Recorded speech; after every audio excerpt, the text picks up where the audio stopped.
drive every day. And for me, the deceleration lane and the exit right hand only are virtually non-negotiable. They need to happen, and we'll have to rewrite the resolution in light of the results of the study and a review of whether or not the right-of-way is available. And if it's not, we've got a whole lot of other questions to be answered as to whether or not why Midtown Homestead did not dedicate that. So, and I would find that inconceivable. So that's where I would be. All right. So do we have any, let's take public comment on the deferral. May I make a request? Sure. May we respectfully request that the deferral be to the December meeting, not January? We think we'll have the counts by then. Well, obviously that's contingent upon the receipt and review of the traffic study. Of course. Is that? Yeah. So what's the date of that meeting? About a month from now, right? December 17th. December If 17th? they're ready, we'll set it. If not, right. And if not, that's fine. No problem here. So Thank you you, accept that to the Councilwoman. maker of the motion for the regular December meeting? 17th? Okay, very good. All right, I think did you second it? Did you second it? You seconded it. Yeah. So you're okay with December? All right, so we don't have any other public comment, so we need a roll call vote on the deferral of each of these items to the December 17th meeting. Councilwoman Avila, Yes. Councilwoman Konski, Councilman Roth. Yes. Councilman Fletcher, Yes. Councilman Cannibal. Vice Mayor Bailey. Mayor Lawson. Yes. The motion carried. helping us with Thank the you. December possibility.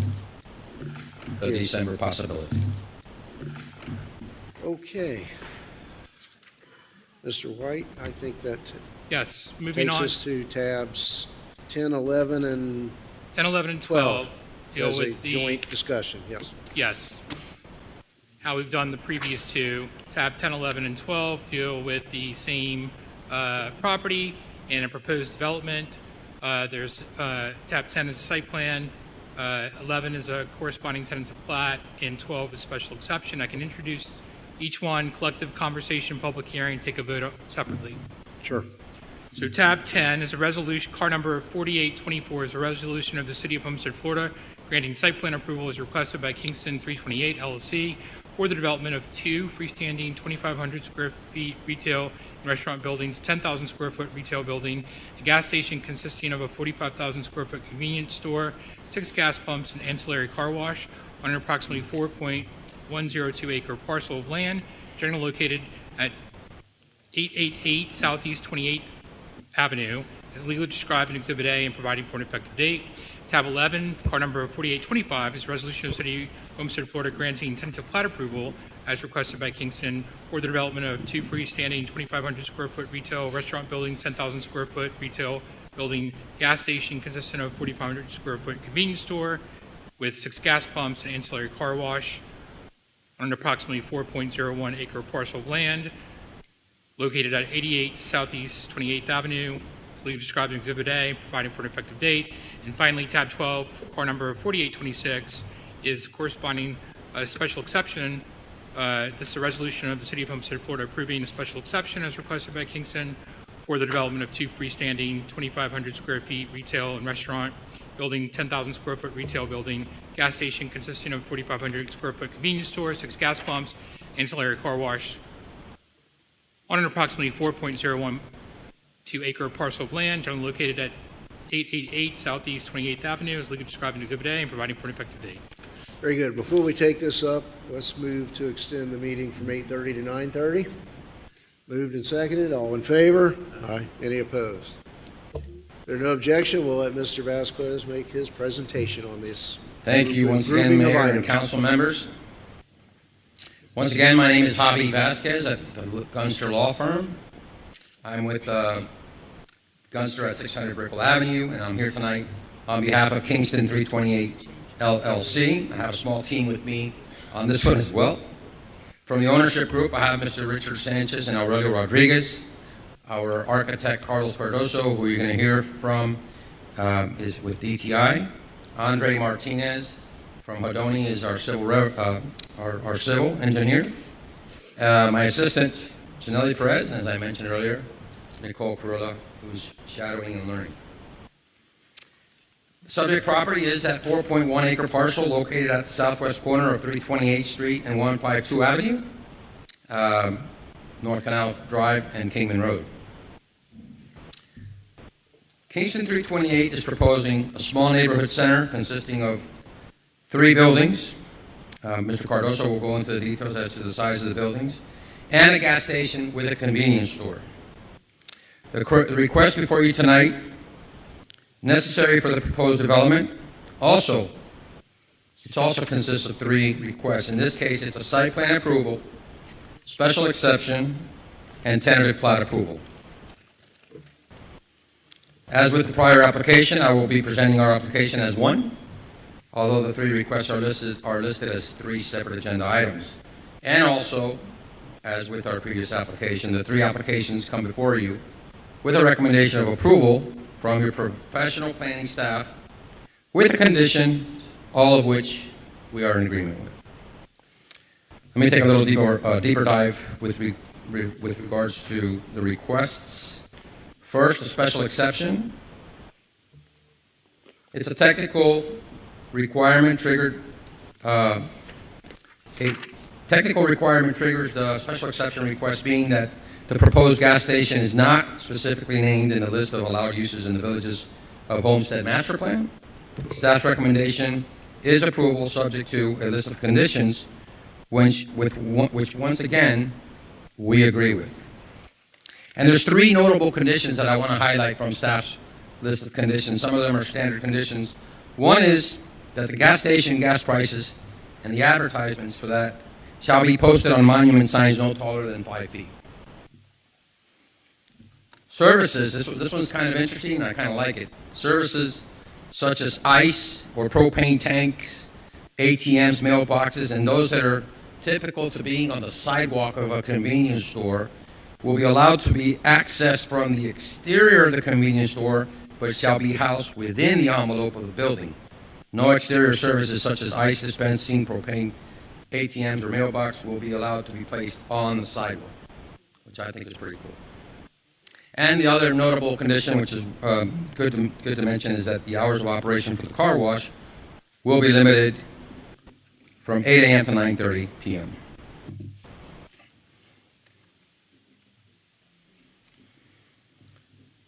Site plan approval, as we did with the last application, I'd like to call Mr. Carlos Cardoso, our architect, to give you a quick run-through on the presentation.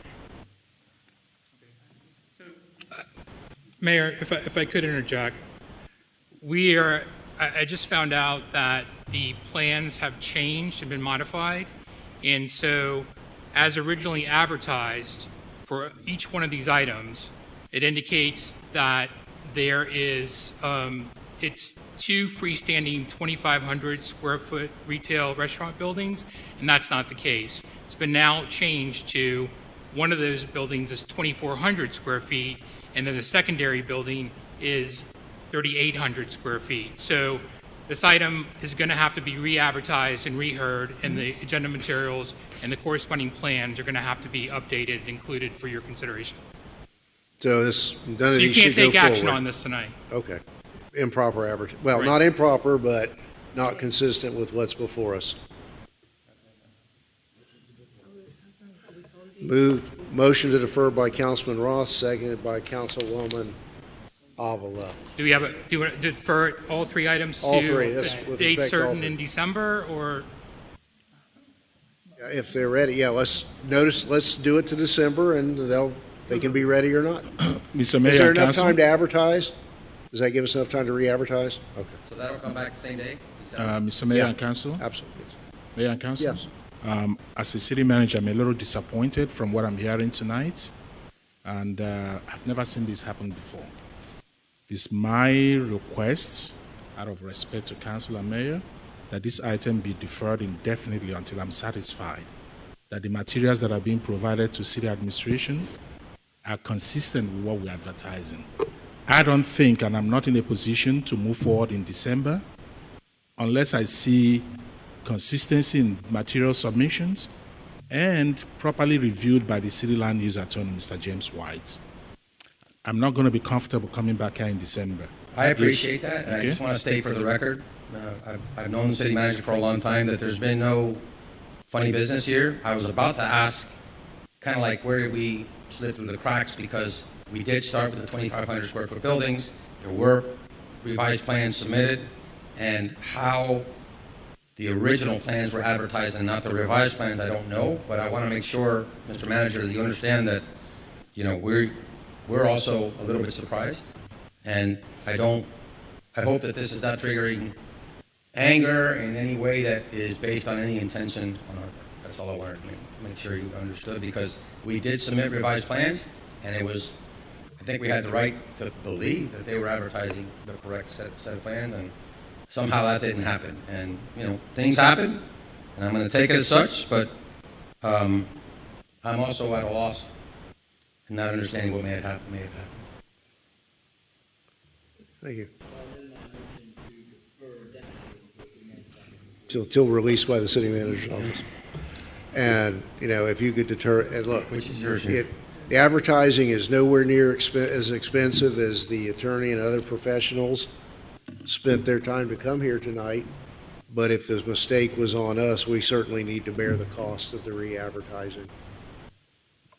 I would love to understand what happened, because I'm not. We all You've would. been doing this for a long time, and I've been doing this for a long time, and I've never been in this situation before. And obviously, I understand why there's no option. I would hate to lose a December opportunity, but if the manager is not happy with that, we'll respect that. I've never seen it either. I can explain. What happened is that there was, the site is very tight, so the drive-through, we worked around it many times. There were many iterations of the site plan. So this was the final version, and the application was never corrected to reflect what is the final version. So we advertised based on the application that came with these areas and was never amended. Councilman Fletcher, this is your district. Yes, and thank you.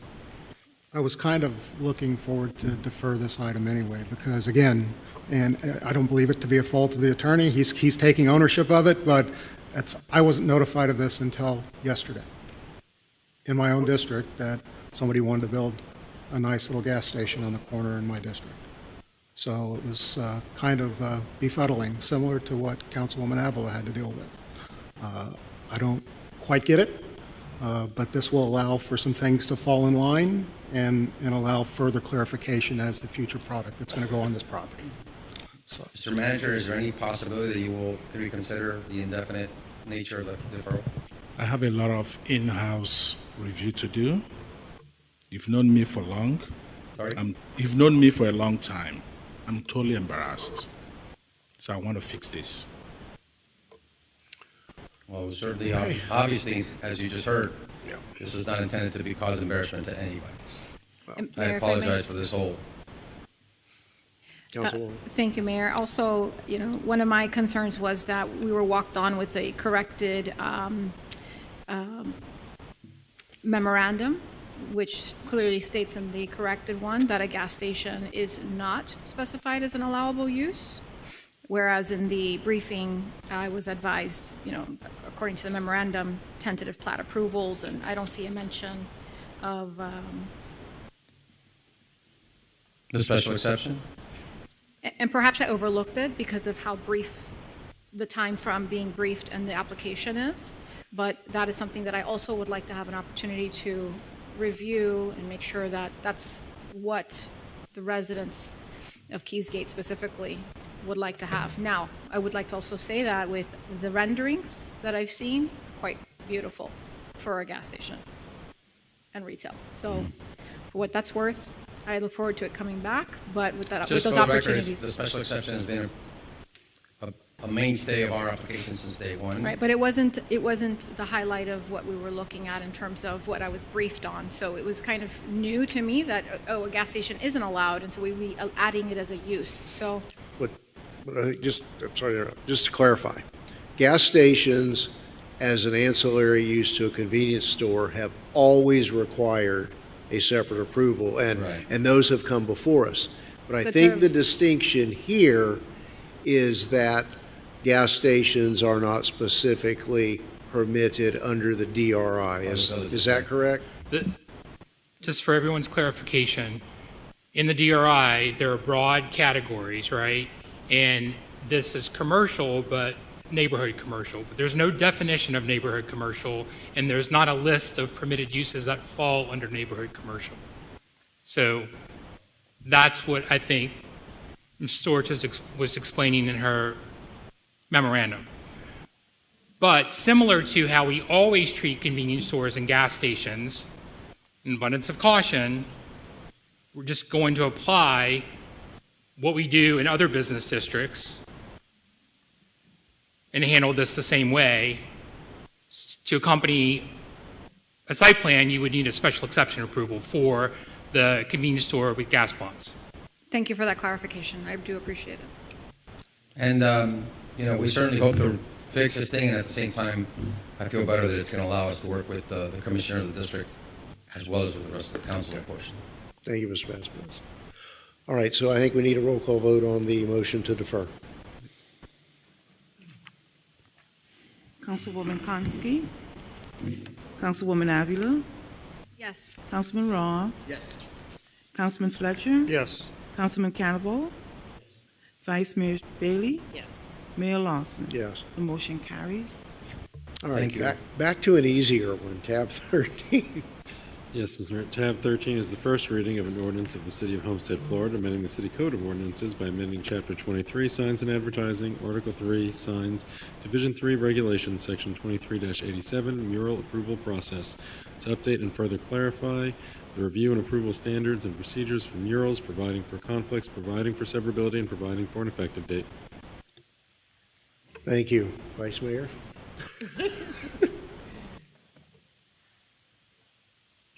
Thank you, Mayor. Would this be an opportunity to bring, yes? Okay. So, as many of you have heard before, I am very interested in rolling out this Maui mural project. I'm not one to jump quickly into things, but I have joked about it, I've talked about it, and I feel like it maybe was a good idea back in the day. There are so many little corridors that are leading to Maui. We've got obviously Losner Park, the Cybrarium. I think there is a very interesting opportunity for you to consider as one of the maybe first overlay ideas to include some commercial buildings in this language would be the back part of Paramount Dance, the bathrooms of Losner Park. Our new city mural, right, will be facing that direction. So just as a kind of entranceway to the back end of the park. And then eventually, I'm comfortable with waiting on that piece unless there is not an opportunity to do it again. I would love to consider as well anywhere, right, a block over from the historic piece of Chrome Avenue, west down Maui, from that block west to 187th Avenue. To fall under the category of the larger Mural allowances, yes. We have La Patrona Bakery, who has submitted something to the city. I understand the hesitations. I remember countless conversations at the very beginning, and I was still learning things. But I really do think that the businesses that are currently there are going to do something that's going to help their area, right? We have Diaz Supermarket, which I am saying already has a mural on their wall because it's their signage that includes a lot of pictures of fruits and vegetables. So I see them doing something like that. We have Lewis Electric, we have Lester's Plumbing, we have ABC Distributors, who have been known to do great things in the communities where they are. Kicks Youth for Christ, which was the first mural that I had approved back when the old signage was the very little 20%. So I just wanted to put that out there again for discussion and see if you as well shared that vision or if there were any questions. let me let me ask the attorneys, because I'm not that familiar with it. Is there provision in the ordinance now that would allow a privately owned property to have a variance or an exception from that size limitation?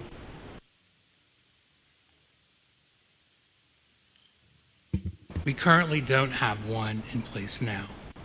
It's just the maximum of Right. the square footage or 20%, which is ever less. That may be the better path to provide the opportunity for private property, other than your corridor. Unless you want to define the corridor and limit it to that, or did you want to give maybe all businesses the opportunity? I think maybe the safer route to go right now would be to consider an overlay in this specific area. I think that's what most cities have done, is there's an arts type district, right? So to really focus that first on our downtown and that Maui corridor, I think that might be the smartest first move. Obviously, I would personally love to see art everywhere, but I think that's opening some boxes that we might not be able to control right now. But as the opportunity arises in different, who knows with any of these mixed development. So we could call out specific privately owned businesses or a corridor. Because for example, you mentioned the back wall of Paramount Dance Studio. I've always had an idea that north-facing wall of Jacobson's would be a neat spot for a mural. So if we're going to call out those businesses. So the north side of Jacobson would face our mural? Which would face our mural. Yeah. With line. With the way they have their Yeah. sign already, it looks mural-ish. Mhm. Definitely. So that would be included in this overlay type corridor. It would include Jacobson's. We could include the side, the back of Jacobson's, the new throwback tattoo and collectibles business that's opening. Sac Passe doesn't have any back wall. But do we really want murals on the fronts of buildings No. facing Chrome Avenue? Oh, no, definitely not. No, That's no. the rabbit hole we No, need to avoid. 100%. It needs to be that corridor Side or would be rear. the right, correct. And maybe we don't want to do side right now. Maybe we don't want that not competition, but maybe we don't want that other mural facing ours. That's something we can think of. I didn't think of that Because, side. you only see our future mural going north, you'd see Jacobson's going Going south. south. Of course, they would have to want it, but, we're opening that door. Sure. Can I get a clarification? Is it west, one block west of Chrome and then the Maori, or are we also talking about the east side of Chrome? So from previous conversations, it was to protect the West historic Maui, piece, so it would be west. Okay, I think I recall motioning that 3 times on the last conversation. So if you're Maybe this making the time we can motion get a this time, second. I'll second it. I'm You sorry. need a motion? just- I More just- clarification. You need a motion, or is it just direction to It's bring it becoming back? a workshop. So, in order for me to draft this, right, I just need to have 2 questions. First is, we need to pin down the exact location that we are going to allow murals to exceed what's currently already the standard in the code, right? So we're going to carve out an exception for an area that would allow you to exceed what's in the code. So my first question is, we'll establish what those parameters are. Second question is there an upper limit or a maximum? Or certainly that's something that staff can look at based on other mural programs and come back with a suggestion. But I would put some limitation on what would be reasonable with other jurisdictions may have done with similar mural programs. Limitation as far as what? Like Size? put a ceiling on the size of private how big the mural can be, or like what the parameters of how, because right now, right, we have a size, or we say 20% of the wall, which is ever less. We're going to carve out an exception for an area that can exceed that, But do you want a ceiling? Like, do you want a maximum of how big this area can have a mural? So for the purposes of this type of corridor, no, I think an entire wall is Okay. what is going to I'm give just- that wow. I'm No, just asking. and I'm throwing it out there for everyone to consider and get a visual on. But no, I would think that for this specific reason, just like we wanted ours to go the entire length of the building. We could, I mean, it's simple. We could say, may exceed the square footage and wall percentage currently, right? I can draft it that way. These defined Right. corridors. So if we were talking around, I just need a little clarification on what the area, the definition of what we're looking at. So if Maui Drive, on either side of Maui West of the Drive, Siberia. from Chrome west do we want to include the building, the previous 4/8, the side of that building, which you would see coming?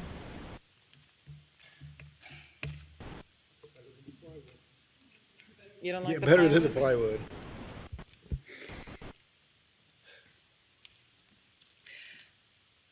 I am okay with starting one building west of 4/8, or whatever it's Those called are, now. that's all, well, with the exception of Mac? the MAC building, that's all publicly owned, all the way down to the Right. Siberium. These are opportunities for businesses to do something to add to this corridor. Or you don't have to exactly pinpoint it tonight. We have some idea. We can work with staff and come back with some recommendations for you all to consider if that. Okay? Yes, yeah. And then to consider the north and the west side, starting at Jacobson's and including the back ends of those businesses going to Losner Park, including the Losner Park bathrooms, which Well, that we entire were block, now. the rear of the Exactly. buildings of that entire block.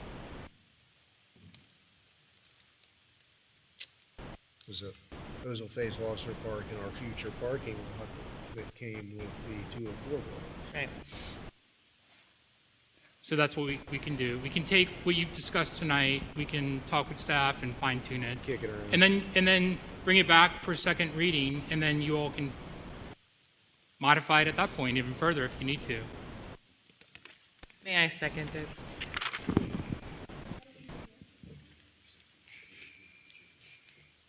I think it's just some direction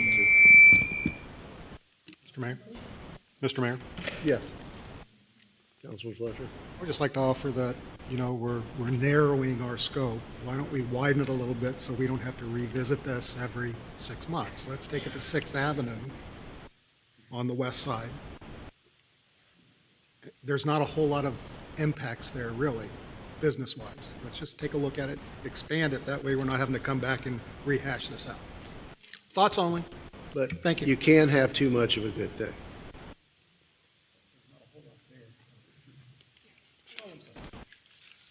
May I? I just have a question there. Yes.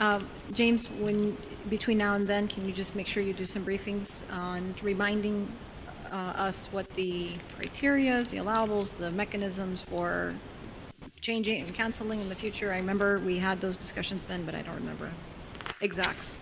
And we also have new council, so you'll have to do some briefings before that. Thank you. All right, so I think you all have what you need. Now moving on to cap. Wait, Well, no, we So didn't do I- take a vote. Yeah, I need to. We had finish- direction for second reading, but not a, we Okay, didn't so we're take- going to pass this on first reading with direction Yes, for, we okay. did not take a vote yet, so So if I could you have move that. first reading of the existing, and we've given them instructions for second reading. Thank you. Councilman Avila seconds. Is there any public comment? I didn't think so. Roll call. Councilman Roth? Councilwoman Avila? Councilwoman Konsky? Councilman Calabo? Councilman Fletcher? Yes. Vice Mayor Bailey? Mayor Lawson? Yes. The motion carries.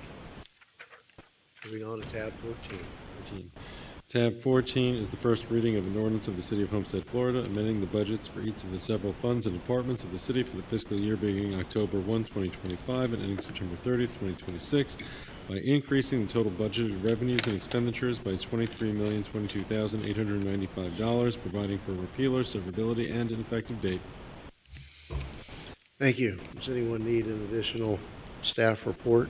And for those few folks watching, we're not conjuring up new money. We're just rolling over unspent but budgeted money from the prior budget year. Moved by Councilman Fletcher, second by Councilwoman Avila. Is there any public discussion? Close the public hearing. Roll call, Madam Clerk. Councilman Cannabon? Yes. Councilman Fletcher? Councilman Roth? Yes. Councilwoman Koski? Councilwoman Avila? Vice Mayor Bailey? Yes. Mayor Losman? Yes. The motion carries. Tab 15, please. Yes, Mr. Mayor. Tab 15 is the first reading of an ordinance of the City of Homestead, Florida, amending the budgets for each of the several departments within the general fund with an overall net zero effect on the total budget of the general fund of the city for the fiscal year beginning October 1, 2024, ending September 30th, 2025, providing for repealer, severability, and an effective date. Thank you. Council? Moved by Councilman Fletcher, second by Councilman Cannonball. Any further discussion from council? Hearing none. Any public commentary on this item? I'll close the public hearing and ask for a roll call vote on tab 15. Councilwoman Avila? Councilman Cannabon? Councilman Roth? Councilman Fletcher? Yes. Councilwoman Koski? Vice Mayor Bailey? Yes. Mayor Losman? Yes. The motion carried. All right. Tab 16, Mr. Pearl. Yes. Tab 16 is a resolution of the City Council of the City of Homestead, Florida, approving a purchase sale agreement and authorizing the issuance of a note in an amount not to exceed $1,666,812 to secure a loan for the purchase of a property from the sellers of the property located at 406 Washington Avenue, providing for a covenant to budget and appropriate non-ad valorem revenues for the payment of the loan, providing for the security of the note, approving and authorizing the execution and delivery of a loan agreement, and note with such other documents as may be necessary in connection with the loan, providing for severability, providing for repealer, and providing for an effective date. Thank you, sir. Mr. Manager, is Mr. Beck the lead on this? Can you bring us up to date on where we are on this transaction? Yes, Mr. Mayor. Good evening, Council. As the attorney has stated, the item before you is to proceed with the purchase offer for 406 Washington. The agreement in the contract would stipulate a $1 million initial payment to be made. As you'll see in the agenda item for the CRA today, there is the proposition for that down payment to be funded through the CRA. The additional payments that would be required would be funded through this debt service that the city would be issuing. We, as a part of the process, have engaged a consultant to do a phase one environmental site assessment, which, as you all saw, had a delay in being delivered, but was delivered to you today for our receipt. And that is the general summary of where we're at. So certainly glad to answer any questions that you have or further discussion. Well, thank you. Let me open it up to questions or comments from council. Would like to kick it off. Councilwoman? Thank you, Mayor. For staff, are we still currently in our due diligence period of the contract? Yes, That's we are. correct. The due diligence period was 60 days commencing on October 1st, so it will conclude at the end of this month. Okay, and I know that we just got the report, 1,000 pages practically. We did. Did we receive any reports from the seller with regards to environmental that we could have reviewed? There are none that I am aware of, and I do understand that that was requested. I'm not sure that they were available or that they were attained. So no prior reports were received. Okay. Considering the purchase price, considering the different valuations, and I mean the delta in this case where we were looking at and considering the value of the control factor, it's about $2.2 million compared to land value versus purchase price. And, because we're not going to operate the property in its current condition. We're not going to, if we were to sell the property, we would have to mitigate. We don't know what the liability and the cleanup costs would be, and I think it would be irresponsible of us to proceed with this purchase agreement.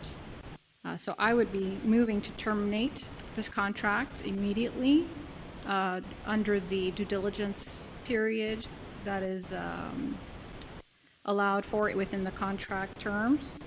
And I just don't see how we could feasibly be able to identify and get any additional information we would need within the due diligence, and even just considering an extension to that wouldn't be feasible compared to what the asking price is or the contract price is compared to the valuations that we have.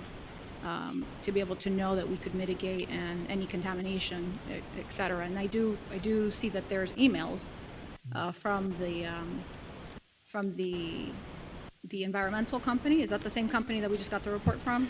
Yes, Councilwoman, that is. Those Right. were some of their early findings that they had conveyed in those emails that were part of what was included in the overall report received today. Okay. So with that, that is my motion, and I'll rest there. Thank you. Do we have a second to the councilwoman's motion to terminate immediately? And seconded by Councilman Roth. So I'd be happy to entertain some questions or comments from council, and I know the property owners are in attendance and would offer them the opportunity to respond to any commentary or questions following the initial council discussion. Councilman Fletcher. Yes, one question, Mr. Mayor, and this is to the city attorneys. Isn't there a clause in the current contract that we can extend the due diligence if needed? To complete of the environmental assessments, for the purposes of completing environmental assessments. So we could, if we wanted to extend I it mean, 60 or 90 days? I'd like the assent of the, I would not want that to be a source of contention with the seller. Sure. So with the seller's consent, we could do that. Understood. Thank you. That's it. Is that it? Yeah. Vice Mayor Bailey. Thank you, Mayor. You know, we've had hesitation up here before of us acting as landlords or purchasing big dollar amounts. I was a yes the first time because it is such a unique corner. Not to mention the opportunity of having some of the current employees continuing it. Those were all selling points for me and made it an easy yes. Of course, it's concerning to want to know what is the state. So that was my first question, is why can't we extend it a little more? I think that is only fair to understand exactly what we're getting into. I think we owe it to our residents to know what the purchase is potentially going to end up costing us. So I would also be very interested to know if we are able to push that date forward or backwards, to give us a little more time to be able to not only get phase one, but we need to see if the real information comes. So that's all I have for now. Thank you. Thank you. Any other comments or questions from council at this point? And I'd offer the opportunity for the potential sellers, the contract sellers, to come forward and make any comments they would wish to make this evening.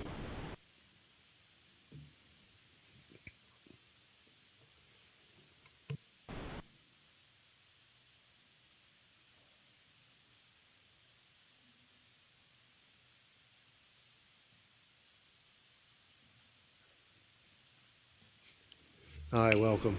Hi, good evening, Mayor and council members. Thank you for this opportunity. My name is Jennifer Woolman. I'm the listing agent. I'm with Avanti Way Commercial at 8400 Northwest 33rd Street in Doral. We did have a letter of intent that was offered. I know you guys know the history. We listed it in March of this year. We received a letter of intent for 2.6. We turned it down. We got another letter of intent for the full asking price. We were going to contract, and because of the history that the sellers have, they've been in the property more than 22 years. They've raised their children here. They presented it to the city because of where it's located and because of the city's strategic plan. So based on that, we went into contract. We did allow for an additional 60 days, I believe it is, or an extension beyond the 60 days for the second phase of the environmental impact report, because we know that those do take time. The sellers here, again, their ties to the community are strong. They really like the strategic plan. They were a part of the strategic plan in that whole process, so that is why it was presented to the city. The pricing for these types of properties is very high. They're in high demand, especially with private equity firms, because they are difficult to come by. They're triple net leases. They did want the owner to stay. The owner was not going to stay unless it was with the city for this deal. I'm sorry, I'm losing my voice. Unless it was for working with the city, and it was to keep his employees who have also been there for decades. So that was why it was presented to the city, and we backed out of the previous contract. Thank you. Good evening, Mayor, council members. I came here right out when I left the Army in 1983. I went to work for my father-in-law right there in that store, 1983. I worked there for 6 years, and then God called me to law enforcement, and a lot of you know I ended up with a 27-year career as a DEA agent here in Miami, working undercover for half of it, and then having a half of a career getting ready to retire, training cops, and having time on my hands. And we were given the opportunity to go back into that store in 2001, and we're given the blessing of being able to actually purchase it, the property. And my wife's been doing a great job running. We were told this week that we are the #1 retail and wholesale purchaser and distributor of Goodyear tire rubbers for a single unit location in the entire country. So we've been working hard, and we've been doing it for 25 years now. My kids grew up here. My son was born on Homestead Air Force Base. He used to attend all the Veterans Day parades. Thank you for those Veterans Day parades. My family loves them. I love them. He used to take my son there when he was 3, right outside of the store. He went to West Point like his dad. Grew up here in Homestead, and he's a hero. Won the Bronze Star and Purple Heart, 5 tours in Iraq. And he's 100% disabled military veteran.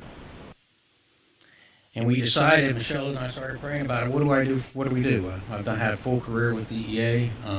We've been doing this for 25 years. Some people say I look young, but I'm almost 68. How long do I do this? Because I'm in that store 6 days a week. You want to come Saturday, see me? I'm there. I reached out to some of you. I know my wife has. We're there every day. We run it.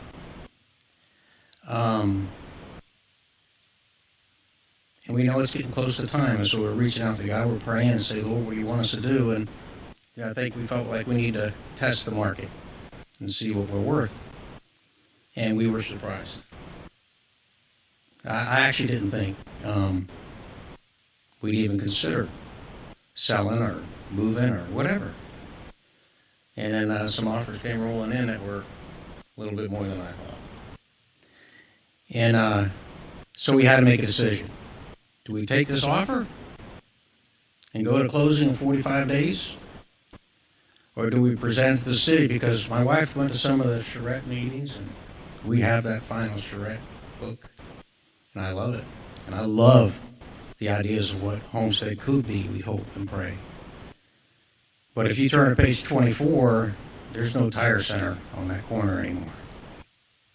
So I don't think it's in the plans of the city. And that's what a good old criminal investigator like me, sir, calls a clue. And it might be time to plan. And at West Point, they taught us the 6P principle, which means you better start planning. And so we started planning. And we tested the waters. And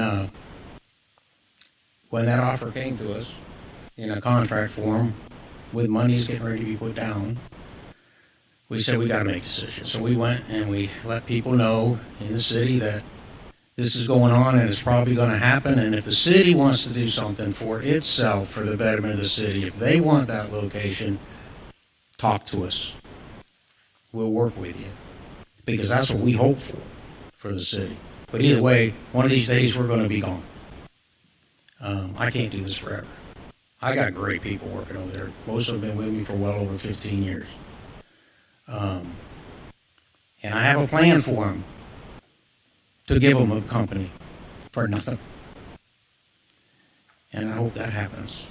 But that's why, and that's the reason we're here. It's not because of some undercover deal or some backhanded practices. I think my integrity and the integrity of my family would stand up to that above anything. Just 3 years ago, I was up here having Kevin Pedersen Day proclaimed as a Homestead Day. And then the next week, Cutler Bay or Palmetto Bay did the same thing. That's not because we're bad people. So I love this city. I love everything you people do. I know you're not doing it for the pay. It's hard being up here at night, late at night. And again, I thank you for the Veterans Day events you put on. They warm our heart. And we hope we can work something out with the city. We're holding out for it. But if not, God's good, and we'll move on. But our intentions are good.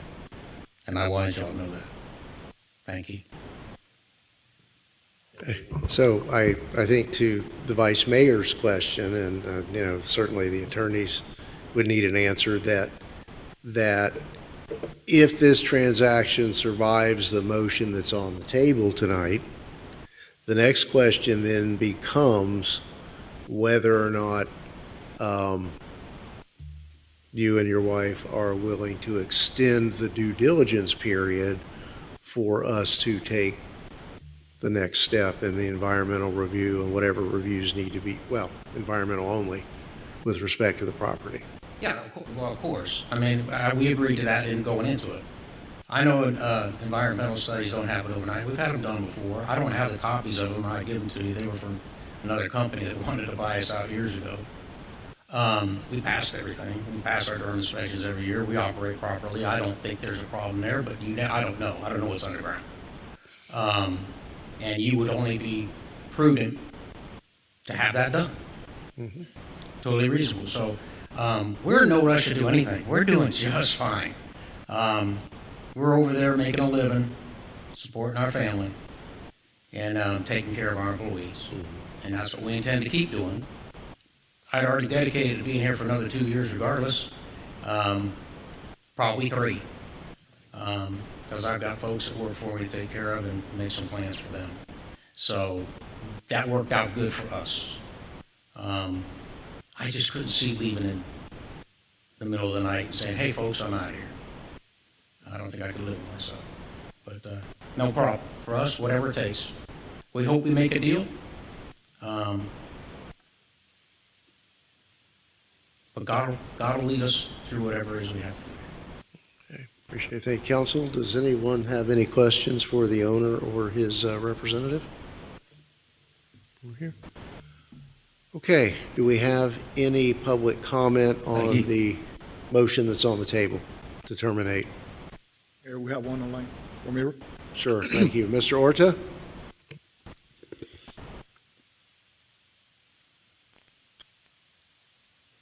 So, Mayor, I just have, yes, I just have a couple of questions. I mean, I'm kind of glad that we have the actual owner. I actually did my due diligence, and I requested the appraisal, and I received appraisal, which is plural, not singular. And I was reviewing the actual appraisals, aside from the part that the comps are very distant, and the variance that we're using to appraise this property. My question to the owner is this: if you want the city of Homestead to consider buying your property, why is there 2 appraisals? One that came back for $460,000, and then the other one that came back for 2.8 million? And why is the city leveraging the most expensive one to purchase this property? Mr. Order, I'm going to let someone from our staff answer that. But briefly, to my understanding, 2 appraisals were done. One was the property as a vacant piece of land, and the other was the property, including the land and the building as it exists today. And I don't believe that the lower number that you threw out is an accurate number. Mr. Beck, do you have those numbers at hand? I do, and I can clarify or add some elaboration on that.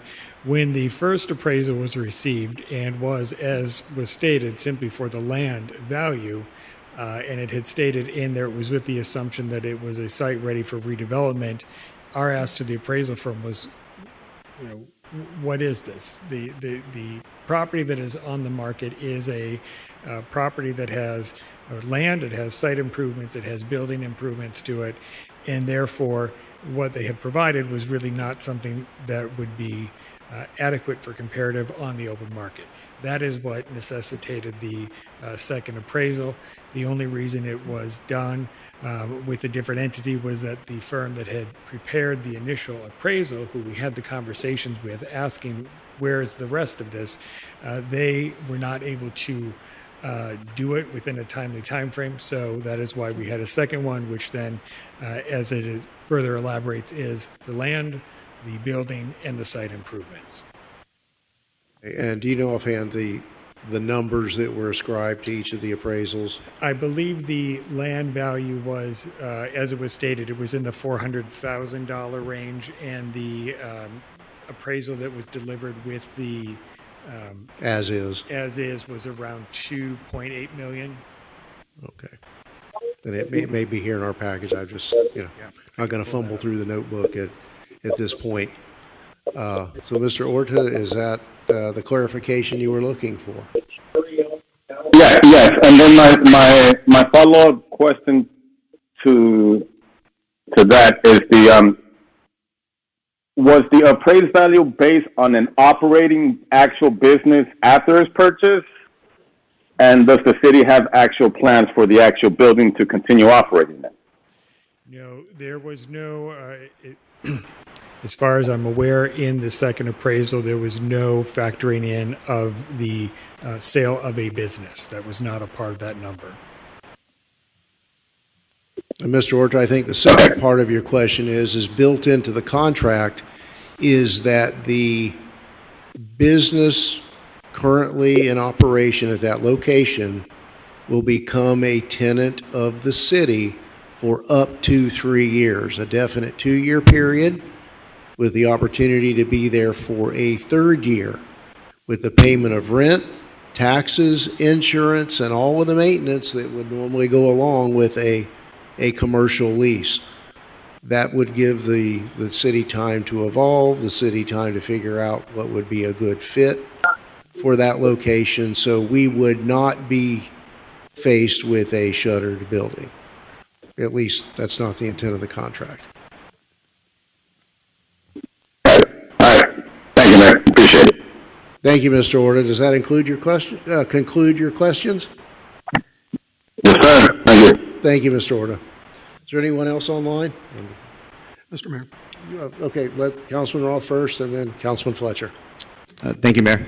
So obviously, I've opposed this transaction from the beginning. I still think it's a bad decision for us to purchase 16,000 square feet of land and a building for $2.8 million when we just sold 2.4 acres with a larger building on a better location on US 1 for $2.4 million. It just doesn't add up and compute. If we converted the contract price for the Goodyear property and compared it to the sales price of the US 1 property, our property would have been worth about $8 million, but we sold it for $2.4 million.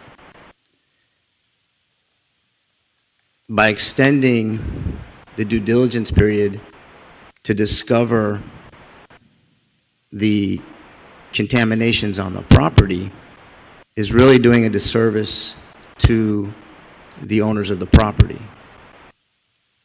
where I don't think that any of us up here would want to face the remediation costs to level the building and clean up the contamination. I think if you look at the Flagler property, that's about 42,000 square feet, and maybe staff can remind us of what that mitigation cost is to clean up the environmental damage that does not have a auto mechanic shop on it. The estimates were over $1 million to remediate that property. So again, I think we're doing a disservice to the owners of the property by extending this out for another 60 days just to come back and let them know, we're sorry, we cannot purchase this property based on the amount of money it's going to take us to clean up the property. If they sell it to an operator, they may not have to go through those processes because nothing really changes on the property. For us to land bank 16,000 square feet for the future is, I think, fiscally and financially irresponsible. And the charrette wasn't about the city purchasing properties and redeveloping. The charrette was set up to provide zoning opportunities for private individuals to come in and develop the city as we see it today. So I think deferring this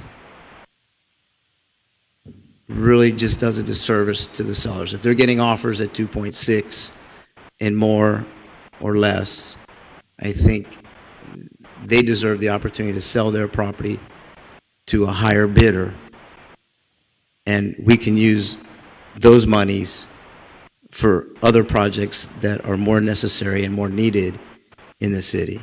I don't think it's easy to tell the taxpayers, hey, we're going to pay, 4 times the amount of money for properties to acquire them when we sold ours for much less than what we're paying for this property. And I'll rest with that. Thank you, Mayor. Thank you, Councilman. Councilman Fletcher?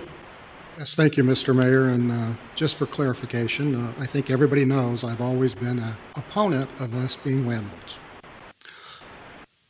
But I go back to the charrette, and again, I believe it wasn't the intent of the charrette for us to be purchasing property and becoming landowners. But let's look at this from a numbers standpoint. $2.8 million. Rent back for 3 years. That's almost $300,000 in numbers. Well, it's 2.6. It's not 2.8. Okay, 2.6 minus $300,000 in round numbers back into our coffers, plus taxes, plus people getting employee benefits and things of that nature. We bought a piece of property on Chrome Avenue that sits empty to this day on the corner of the Edison building, empty. We've done nothing with it. We bought that 6 years ago? 4 years ago? We're the end of Mr. Estrada's tenure a couple of years ago. Okay. Yeah. Here or there, that property we paid an extreme premium on, and yet we've done nothing with it. Here we're going to have a piece of property, potentially, that's going to pay us back. And again, I'm not the proponent for being landlords. But if you look at the overall plan that we spent months on with the charrette people to re-image Washington and Chrome Avenue, which again, I'll state this for the record, I have not been a fan of the downtown redevelopment for the past 30 years. We've done absolutely nothing but spend hundreds of millions of dollars. This is an opportunity for us to get a little money back, provide for that future of re-envisioning and putting that carousel right on that corner that I remember. And again, I think it's a pie in the sky, throw up and shoot a shotgun at it idea for that whole development downtown. But this is a way we can get some of our money back. I propose that we extend, I guess we got to vote on the other one first. We'll have to vote on the motion to terminate. Let me And then we'll interject have a for a motion to second. extend. Let me interject in this debate. So you're proposing that we spend $2.8 million today to recover $300,000 over a period of 3 years. That's what your proposal is? You still own the property, you have the opportunity No, to no, do we things own, with we it. own the contamination, we own the remediation. You don't know that it's contaminated yet completely. We don't know? We don't know. So We know there's some things. So you're there. willing to purchase something for $2.8 million, not knowing what it's going to cost you to clean it up in the future? Did we not say extend the period of time for 60 days for the environmentals to be done, Mr. Roth? That's all. I agree In with you. 60 days, you could be exactly right and say, we're doing a disservice to him. Or We're we doing can it now, find but- something out that's different. I'm just saying, there's an opportunity here for us. We've done it for other properties in the past. I'm ready to throw something into the wind. We haven't done anything in 6 years, really, for downtown. Nothing. We haven't? Put a mural in, How about Losner Park? business-wise. Well, we had the opportunity to fill the Edison building. This council decided not to do that. I don't believe the opportunity was there for us. It was Money-wise. absolutely there. It was gonna But- cost- I it was recall gonna they cost money. withdrew, and it was a Here nor there. really crappy proposal anyway. Look, here nor there, we're going to have agreements to disagree, and that's what we're up here for. I just I'm find just it- throwing out my perspective. If you all want to listen to it, that's fine. If you don't, that's fine. This is my perspective, Mr. Roth. You're a real estate agent. I'm not. You know the value of land better than I do. But I'm just looking at what's on paper and what we could look at long-term. That's it. Thank you. Thank you, Councilman. Yes, Mr. Pearl. There was back and forth. I just wanted to clarify the terms of the current arrangement in the lease back. Yeah, that was something I was going to interject. Yeah, That so I just want to interject because there was some back and forth there. So the lease back, the way that the contract is provided is the first 2 years, they're getting $10 a year. They will pay $8,000 a month if they exercise the option to extend for a third year. The first 2 years it's built into the sale price. So it's $10 a year for those first 2 years. And then they will pay rent at $8,000 a month if they extend. Okay, I with just wanted that to clarify. information, that's different than what I thought. I'm retracting what I said earlier. Thank you. Can you repeat it one more time? So the condition is they would enter into a triple net lease back to the seller for a term of 24 months at a rent of $10 per year. That lease agreement may provide for an option for the seller to extend the lease agreement for one additional year at a monthly rent of $8,000. So those first 2 years, there's no income to the city. The third year, if the option is exercised, the city would achieve $96,000 in rent. So I just want everybody to understand what the terms are. But we also need to understand, Councilman Fletcher, that the reduced sales price, a couple $100,000 below the appraised value, reflects kind of that rent in advance, plus taxes, plus maintenance, plus insurance, and all the things you said about jobs continuing. I just wanted to make it clear that that's what the term is. And to the extent that the opposition is interested, I think it would be important to note also that we're not making the entire payment of the purchase price up front, that it's over a period of, well, the closing and then 2 years. Which is the purpose of the resolution that is on the agenda tonight, to authorize the issuance of that debt of non-ad valorem revenue. The companion item, as the CRA director articulated at the beginning of the discussion, there's a companion item on the CRA agenda subsequent to this meeting that allocates $1 million of CRA funds for the $1 million that would be due upon closing, with the city absorbing the debt payments on the first and second anniversary of the closing date. I'd like to add from my professional perspective that some of the narrative that's being spun here tonight is somewhere between very misleading and outright dishonest. You cannot compare the piece of property we sold at the City Hall site to this piece of property. They didn't pay us for a building. That purchase price reflected that they needed to tear down the building. We weren't selling a building. That is a demolition building. You know, for 6 years, I've really been astounded by commentary from those who are supposed to be real estate agents that really don't seem to know the basic fundamentals of real estate. It's about location, location, location. If you don't want to do business with these people, just say it. It's not about not doing business. The seller and I have been accused of corruption I didn't bring by that a up. member. You have not. I didn't bring it up. I didn't mention it. You All didn't. I'm saying and, is- and you've got legitimacy because you've been opposed to this from day one. Correct. So let me keep going then. The fact that we never saw the first appraisal, never even given to us, had to come from somebody in the public to search that out, says something to me that is fishy. Then Let's let the manager explain that, or Mr. Beck clarify that. Hold on. And then the second appraisal actually is not an appraisal. It's an opinion of value. And you can't get that type of an appraisal in 3 weeks less and this one came in like a day after the other one came. So unless you can show me that appraisal was ordered 3 weeks prior to you receiving it, there's some illegitimate numbers in that appraisal as well. Because it does, on I think it's page 3 of the thing, I don't have it with me, but it does say this is an opinion of value. And then an appraisal firm or whoever did it. But you can't get those kinds of appraisals without going and searching out the numbers, the documents, and all those different things, and using comps that are, miles and miles away from this area.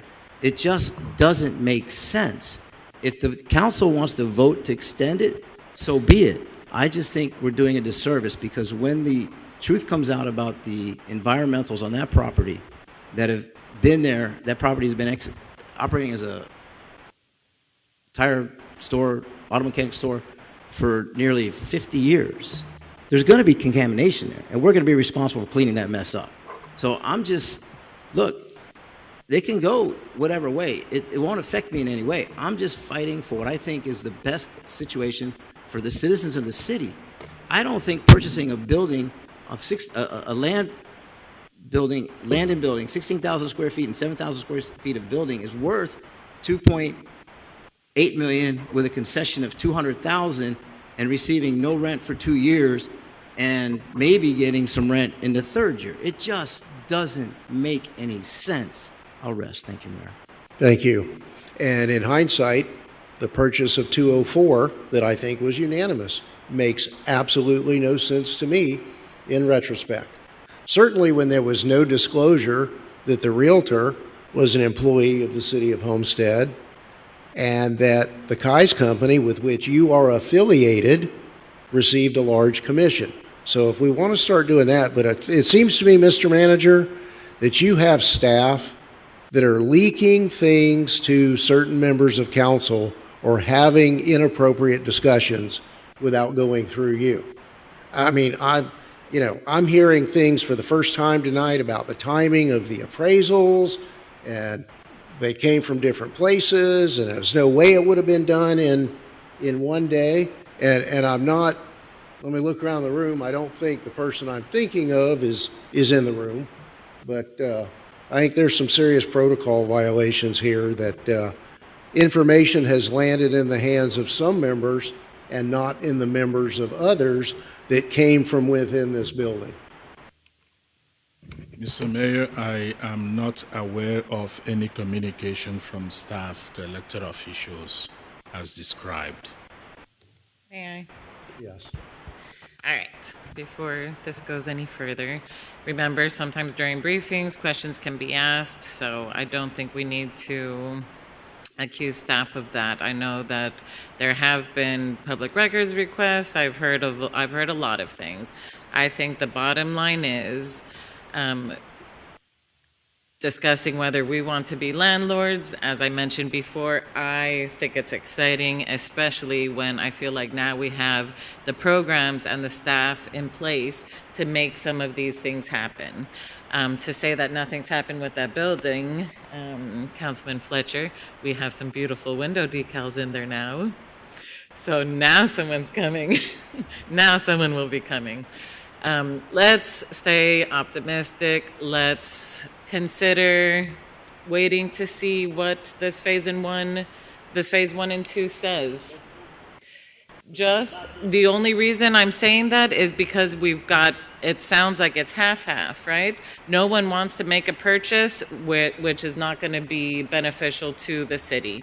So if we can come to terms and say that we just want to extend it for however long it takes to get that second phase, then we call that vote. That would be my suggestion. Let's deal with the motion at hand, and if you make the motion to extend, I'll be happy to second it if we get to that point.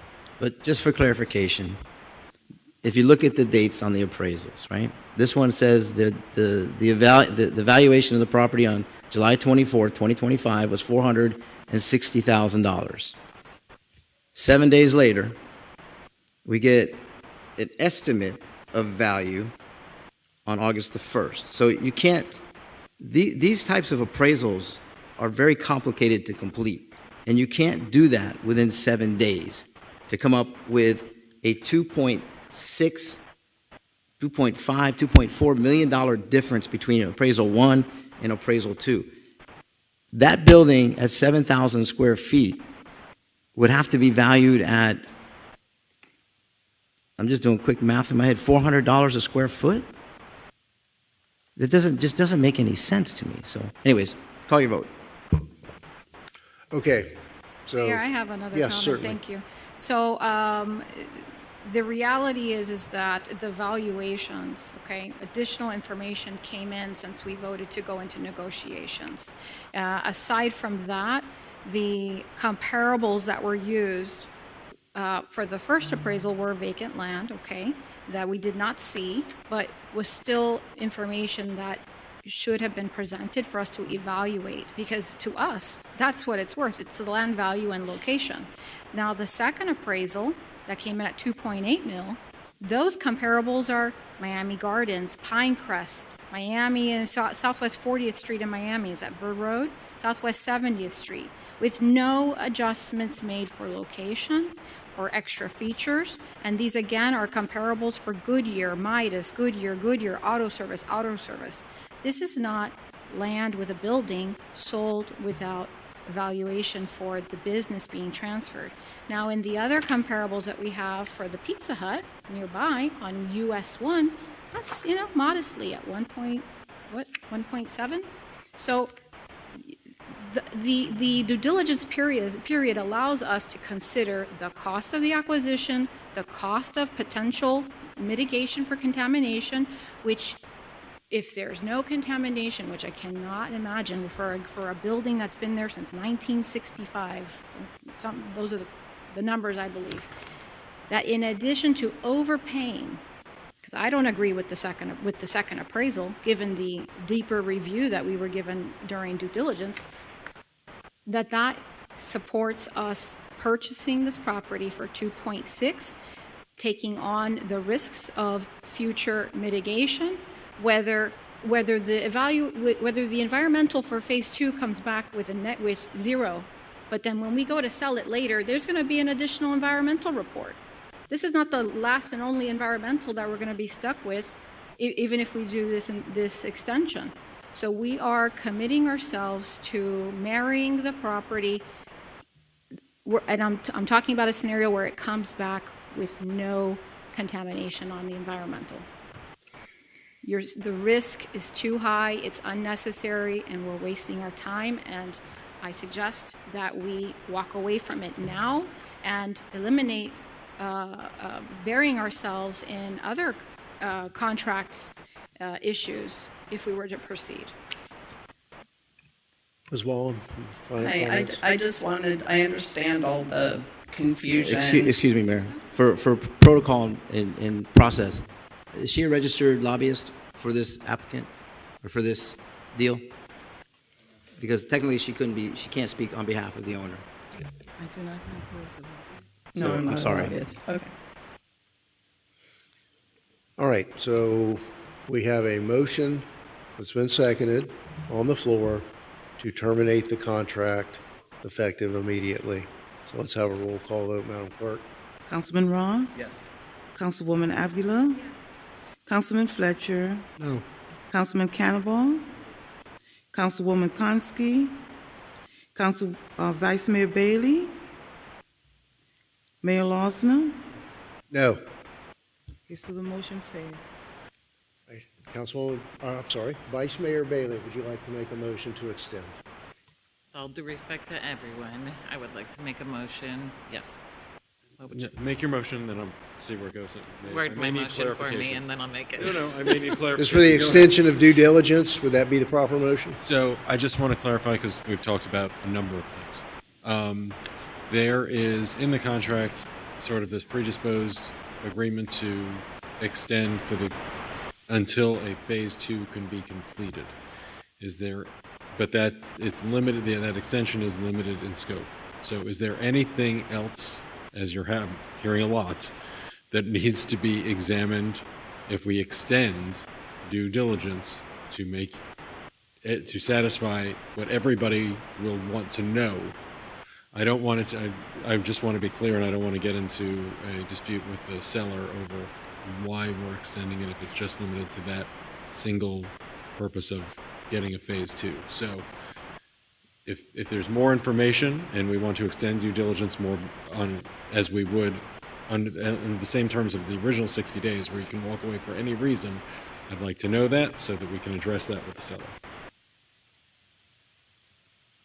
Can I clarify? So the challenge here is that if you only extend for the ability to get your environmental 2, once you get it, you're stuck with it, you're required to close. So your extension has to mirror the due diligence period that currently exists, so that it encompasses your ability to walk away should you have consultants tell you what the mitigation of the contamination costs are, or if you continue to evaluate value versus risk versus everything. So the current due diligence period is what protects the city under the current contract. If you're extending only for environmental phase 2, you're limiting yourself to that and that only. That's not what I got from today. So why would we have evaluation of environmental studies if it's not going to mean that we can walk away from it if we don't believe that then will be a good deal for us? I just want you to clarify. I want you to clarify the scope of what we're I going to would be like looking us- at during an extended due diligence, because it's been thrown around, but the contract provision provides for a seller acknowledgement that we get to complete our environmental. It does not speak to anything else with respect to that. So are we extending the due diligence, are we requesting of the seller an extension of the due diligence period where you can look at anything, or just are we limiting the scope to environmental, to completion of environmental and a set amount of time to evaluate that? So I want the seller to be clear on what we're asking for, and for everybody on the dais to be clear as to what their expectation should be during any 30, 60, 90 day, whatever the extension is. So any direction you could give me would be great. To that end, let me ask, Mr. Beck, have we had a typical inspection report done? You know, do we know the viability of the roof, for example? Has there been the 30 and 40-year certifications? There has, at this point, only been the environmental phase 1. We have not proceeded to any point in which we have had any further inspections done on the structure itself or its condition. So then I'm going to need to be able to get some assent from the seller tonight that these are probably other issues we need to be able to look at. And I would think maybe we could bifurcate the inspection period, that for environmental and reasonable time to review and assess would be the longer extension, with a shorter extension with respect to those kind of structural and compliance issues. Unless you just wanted to give us a blanket extension on all of those. I mean, today's what? Today's the 19th. We're not going to get anything done between now and the expiration of the current due diligence. So, Mr. Beck, what your thoughts on anything else we would need to take a look at? If the council wants to proceed with looking at all aspects to, as the attorney stated, best satisfy or answer any questions, there would be the phase 2, which, as I understand, there is that period of mobilization that would be required after we're pursuing with the contract. So there's a period of time that would be required for that. We could certainly proceed with having some type of an inspection on the building. That was not something that was done previously because the longer term plans are that would go away. We have shared within the briefings the discussion on the appraisals and where those came from. If this is something that the council is concerned about, it may make more sense then to have a third appraisal done on that property so council can have more confidence in that, if that's the question. Those would be the couple things that would come to my mind. I would defer to the attorney if there are other items that you believe would need to be included in that. Yeah, you made the suggestion of the appraisal because there's been a lot of back and forth on that. If that's something That was going to be something that I wanted to add. So, if the seller is amenable, what I would suggest is instead of blanket extension, just do a blanket extension to due diligence for. And I'm going to have to defer to staff as to how long, based on the conversations you've had with the consultants, on how long it takes to get these things done. Let me look over to the seller, and you can just nod. Would a blanket extension through the end of February for due diligence be acceptable? And if not, I need an alternate date. The potential maker of the motion is going to need an end date.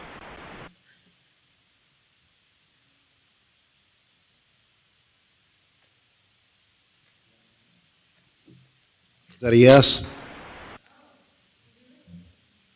Yes. Just remember the holidays. It's not going to be easy to be able to get an appraisal. Between The next Thursday and New Year's. We want to be fair to. The one concern with that, and certainly not to extend this beyond a time that council wants, as we were engaging the initial consultant on the phase 1, the ask was, if this goes to a phase 2, what does that process and timeline look like? And this is something that, this is a little bit out of my wheelhouse. They have let us know you need to plan multiple weeks or potentially up to a couple of months. Again, that is less because of the actual testing, but there is a period of the contractual work and the mobilizing and things that have to occur. And then there's also the repair work of any samples that are taken and things like that. So I think we have to have an absolute minimum of 60 days if council wants to thoroughly do this. And then be mindful that there is a holiday in here that could. So 60 days now would take us to the end of January. And with the holidays in there, if the seller's amenable to that, I would think it would need to be through the end of February. The ball's in the seller's court.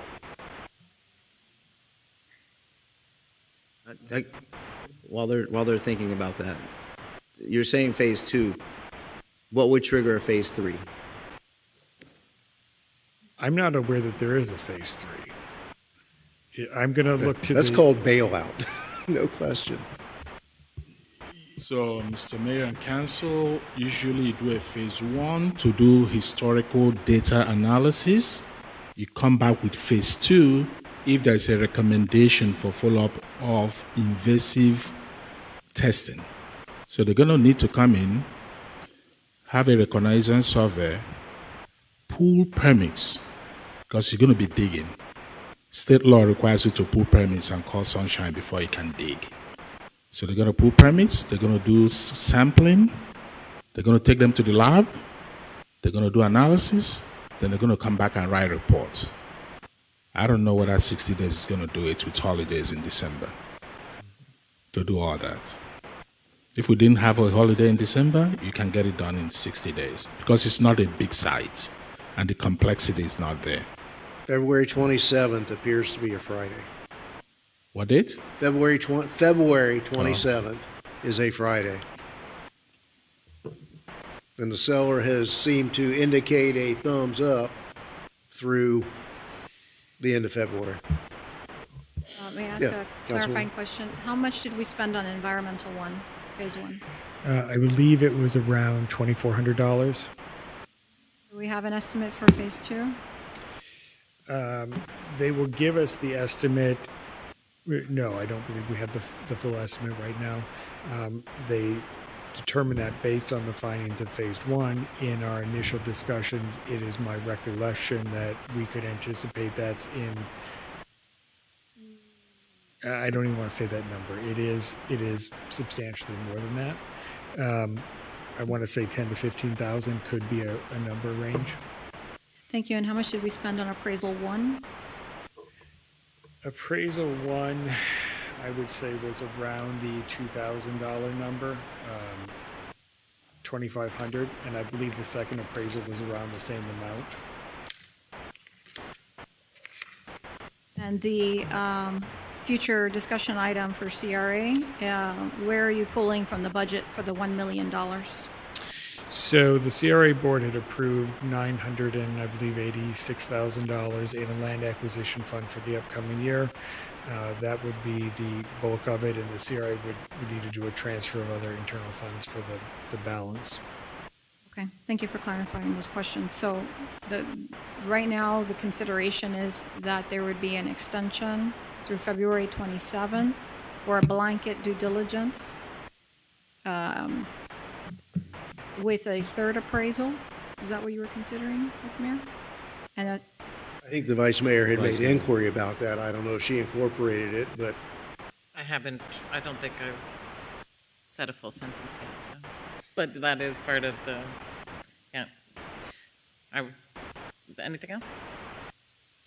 So I would like to make a motion that we extend the due diligence with the blanket, including, though, the phase two and another appraisal through February 27th. through February 27th. Okay. A couple of mechanical things to work through. Hear your motion, we can proceed now. The seller has indicated in the room that we have a thumbs up, but because I'm not going to have an opportunity to be before you again before the end of the due diligence period, I'm going to need authorization for the manager to execute an extension of the contract, for an amendment to the contract extending the due diligence period to the specified date, direction to do those two things, which is, I think, implicit in your motion, and direction as to what should happen if between now and the end of the month the seller should have a change of heart and not execute the extension to due diligence, because staff's not going to have the opportunity to ask you again. So I need those questions answered so we know how to proceed from here. Vice Mayor, if I may.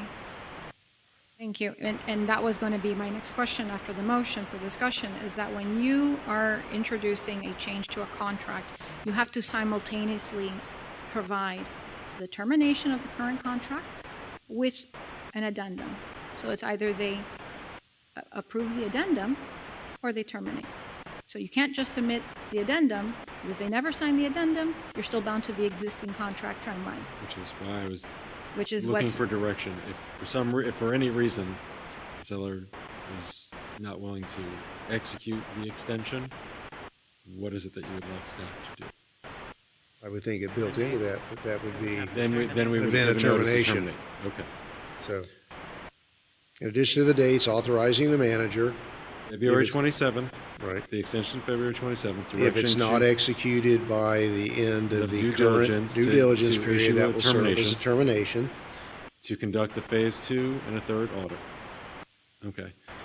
So let's take that motion, and then I have follow-up questions on the items that are on the agenda this evening, because given the extension, you don't have to do that tonight. We can do that at some point over the next couple of months after you've had the information provided to you, and you can decide if you want to move forward. So I would ask for, at that point, a deferral on this as well as the CRA item until the information can come back before you in a whole package and we can do this again. And I have another question regarding the due diligence extension. Are we going to be in what happens if we're in a situation when, just like today, phase one lands in our lap with 5 minutes before the meeting? So now we get phase two in our lap. Where's the extra time to understand? It's a 1,000-page document just on phase one. That's not including drilling, permits, review. So what, we need to have enough time to analyze, review, consult, and get quotes on what it costs. If the seller is amenable, we can amend it to be, February 27th, but with a minimum time would be the outside, as long as you've received it, 2 weeks before, and we can that it would automatically extend for every day that within that 2 weeks that you have not received the environmental or the information that you require. So we can build in a function where you can have a minimum required review period as part of that extension if the seller's available. So if you got it on the 23rd, that we can build in a provision that would automatically extend it, so you have a minimum of, let's say, 2 weeks for review. I mean, whatever staff thinks they need in terms of timing to review, I can build something into that. I can build a mechanism into that. I don't know. That would also mean we have to have a special call on the 27th of February if we're going to take it all the way to the final day. So we need to get it prior to that so we can schedule a meeting. I understand, but I can't control when. I understand. We're going to get.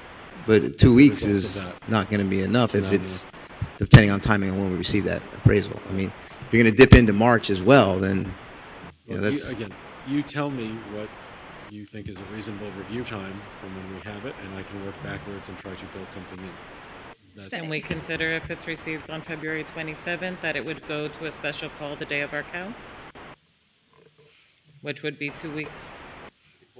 That's assuming that 2 weeks is enough time. So we would need 2 weeks to be able to look over everything. Say it came in on the 27th, that we would move it to our next scheduled meeting as a special call.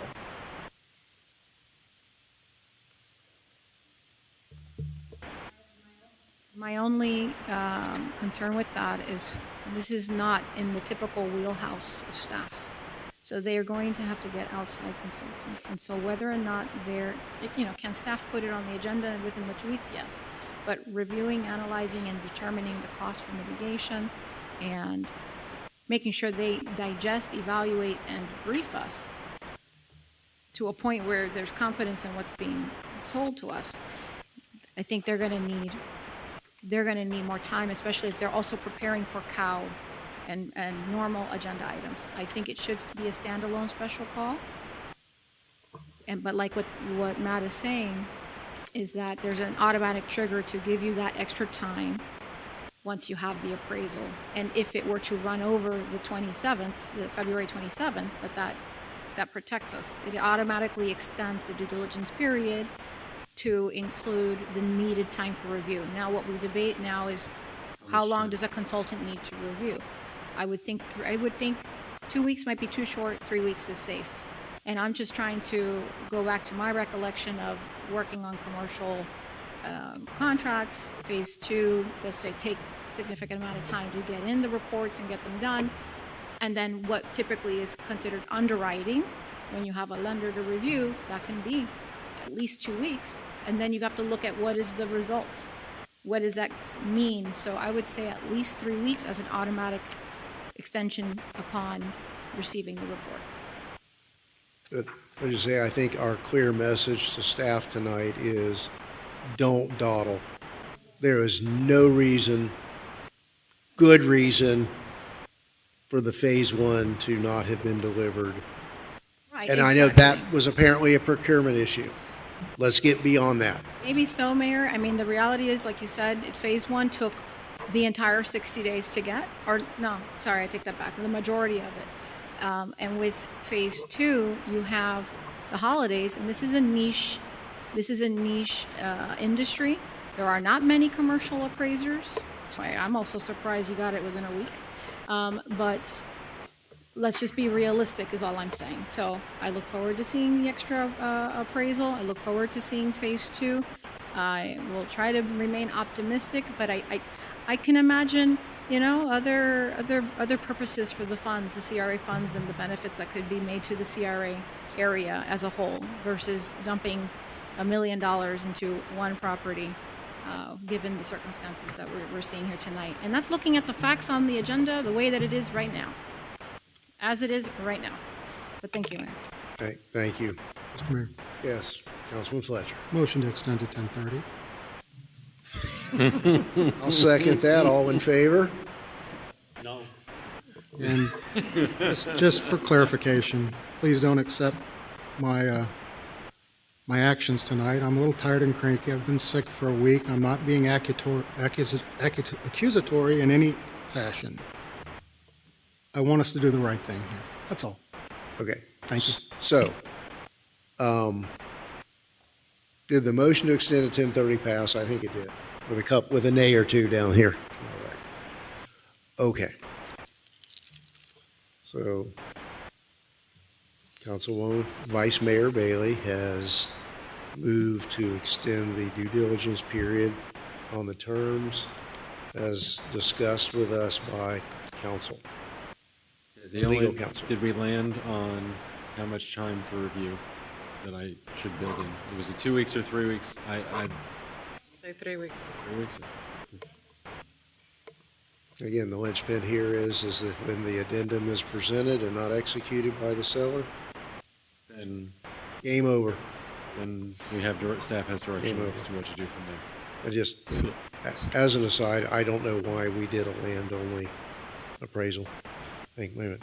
So, Mayor and Council, I would also want for stipulation to be made that if any findings, adverse findings are made from phase 2, we draw the line there. We do not consider going to a phase 3, which is mitigation and implementation. Yeah, please incorporate that. We just draw the line Yes. and stop. No more. Okay, so I will take this motion to go, I'll Sure. work with the seller The drafting, yeah. to execute the extension of due diligence. We'll take a vote on that, and then subsequent to that, if it's the will of the council, I'll take a vote on the deferral of the underlying agenda item on the issuance of the debt, and we will Okay. revisit that when you have the complete information. All right. So, Okay? I think, Ms. Ramirez, did you want to speak on the pending motion? Come on down.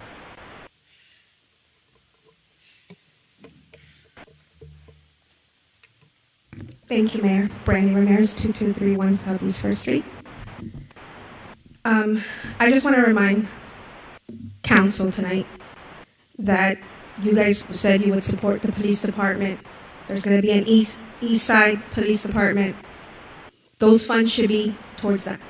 I want to ask tonight, specifically, Councilman Cannibal and Councilman Fletcher, vote to not move this forward.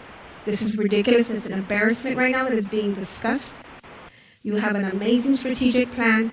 You have a team that's working super hard. I'm glad that he mentioned about don't let it go to phase 3. They're hardworking. They're getting the strategic plan of the city forward. CRA funds should not be used for this at all.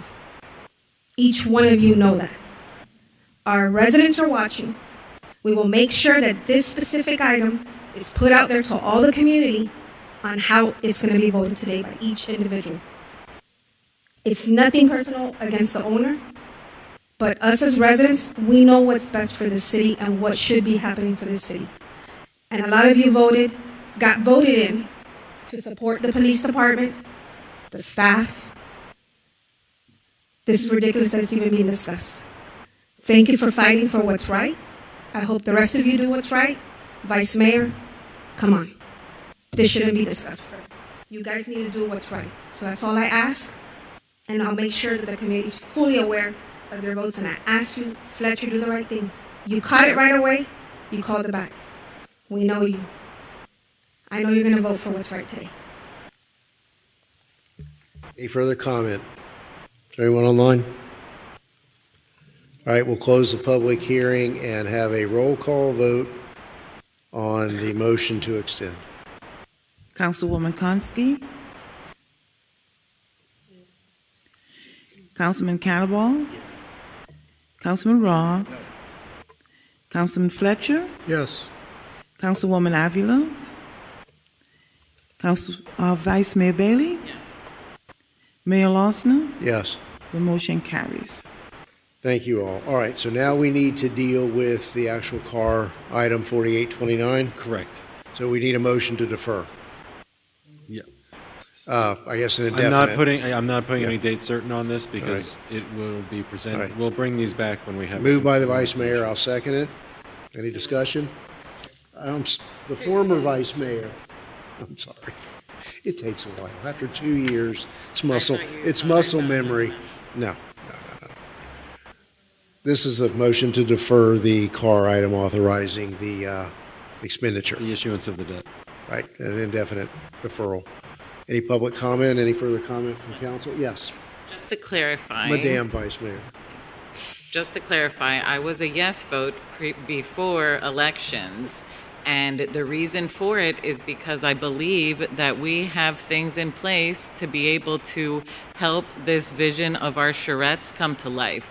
That is 100% the reason that I am for this. So I'm sorry that you didn't reach out earlier to have a conversation with me, because I would have explained that I have never, ever voted in any other way than me feeling like this is the right thing. Is it a lot of money? Definitely. Do we need to do more diligence? Definitely. And that is why my yes was. So that's all. Thank you.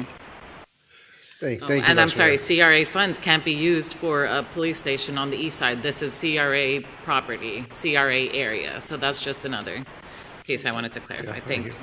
Thank you, Vice Mayor. Okay, so we have, I think we're looking for, do we have a second on the motion to defer tab 16? No? Yeah. We do have a second. So let's have a roll call vote on the motion to defer tab 16. Councilwoman Avila? Councilman Roth? Councilman Cannibal? Yes. Councilman Fletcher? Councilwoman Konski? Vice Mayor Bailey? Yes. Mayor Losner? Yes. The motion carries. All right, moving on to tab 17, Mr. Pearl. Oh, we did tab 17. Let's not pick at that scab again. Tab 18. Yes, Mayor. Tab 18 is a resolution of the City Council of the City of Homestead, Florida, approving the ranking of the Evaluation Committee of Proposers to RFQ 2025-09 Professional Architectural and Engineering Services Continuing Contracts, authorizing the city manager to negotiate and enter into agreements with the top 69 top-ranked firms. Such agreement shall be subject to the approval as to form and legal sufficiency of the city attorney, providing for implementation, providing for an effective date.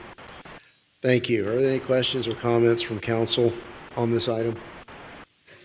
All right. Do we have a motion?